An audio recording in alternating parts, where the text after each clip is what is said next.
10 Volvo multi axle ബസ്സുകളാണ് സംസ്ഥാനത്തൊട്ടാകെ KSRTC നിരത്തിലിറക്കിയിട്ടുള്ളത്. 1.5 കോടി രൂപ വീതം മുടക്കി KSRTC പുതുതായി വാങ്ങിയ മൾട്ടി ആക്സിൽ വോൾവോ AC ബസ്സുകളിൽ ഒന്നാണ് കോഴിക്കോട് ജില്ലയ്ക്ക് ലഭിച്ചത്. ശനിയാഴ്ച രാവിലെ 8:30 കോഴിക്കോട് മൊഫീസുൽ ബസ് സ്റ്റാൻഡിൽ നടന്ന ചടങ്ങിൽ KSRTC ഇന്നേവരെ സർവീസ് നടത്തിയിട്ടുള്ളതിൽ ഏറ്റവും സൗകര്യപ്രദവും സുഖപ്രദവുമായ ബസിന്റെ കന്നിയോട്ടം നടന്നു.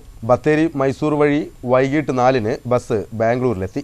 KSRTC board member KA Khader പുതിയ ബസിന്റെ ഫ്ലാഗ് ഓഫ് നിർവഹിച്ചു.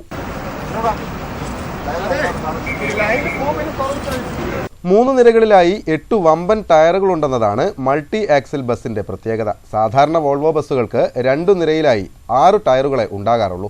ആകെ 48 പുഷ്ബാക്ക് സീറ്റുകളുണ്ട്. ഓരോ സീറ്റിനും മുകളിൽ നിയന്ത്രിക്കാവുന്ന AC വെന്റ്, 2 സീറ്റുകൾക്ക് വീതം ഓരോ മൊബൈൽ ലാപ്ടോപ്പ് ചാർജിംഗ് പോയിന്റ്, മുന്നിലും നടുക്കുമായി 2 LCD TV എന്നിവയാണ് മറ്റു സൗകര്യങ്ങൾ. ബാംഗ്ലൂരിലേക്ക് മാത്രമാണ് റിസർവേഷൻ അനുവദിച്ചിട്ടുള്ളത്. പുറപ്പെടുമ്പോൾ ബസ്സിൽ സീറ്റ് ഒഴിവുണ്ടെങ്കിൽ കൽപ്പറ്റ, ബത്തേരി, മൈസൂർ എന്നിവിടങ്ങളിലേക്കും ടിക്കറ്റ് എടുത്തു കയറാം. ഈ 3 സ്ഥലങ്ങളിൽ മാത്രമേ സ്റ്റോപ്പ് ഉള്ളൂവെങ്കിലും യാത്രക്കാർ ആവശ്യപ്പെടുന്നിടത്ത് ഇറക്കും.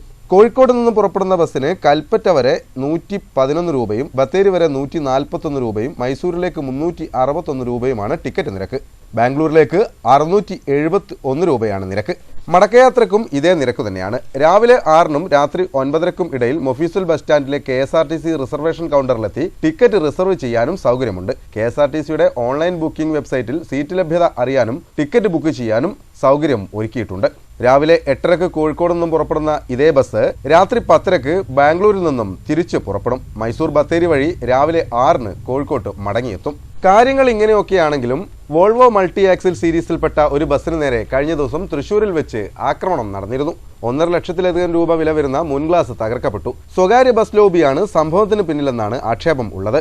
എക്കാലത്തും ഇത്തരം സമ്മർദ്ദ തന്ത്രങ്ങളെ അതിജീവിച്ചുകൊണ്ടാണ് KSRTC നിരത്തിൽ ഇറങ്ങാറുള്ളതെന്നും യാത്രക്കാരുടെയും പൊതുസമൂഹത്തിന്റെയും ജീവനക്കാരുടെയും സഹകരണം ഉണ്ടെങ്കിൽ മാത്രമേ KSRTCക്ക് പുതുജീവൻ നൽകുവാൻ സാധിക്കൂ എന്നുമാണ് ബോർഡ് മെമ്പർ KA ഖാദറിന്റെ അഭിപ്രായം. കോഴിക്കോട് നടന്ന ചടങ്ങിൽ general controlling inspector V Vijayakrishnan, KSRTC standing council member M Rajan, വിവിധ ട്രേഡ് യൂണിയൻ നേതാക്കൾ തുടങ്ങിയവർ സംബന്ധിച്ചു. യാത്രികർക്ക് മുഴുവൻ മധുര പലഹാരങ്ങൾ കൂടി വിതരണം ചെയ്തുകൊണ്ടാണ് വാഹനത്തിന്റെ കന്നി യാത്ര ആരംഭിച്ചത്. News bureau, Kozhikode.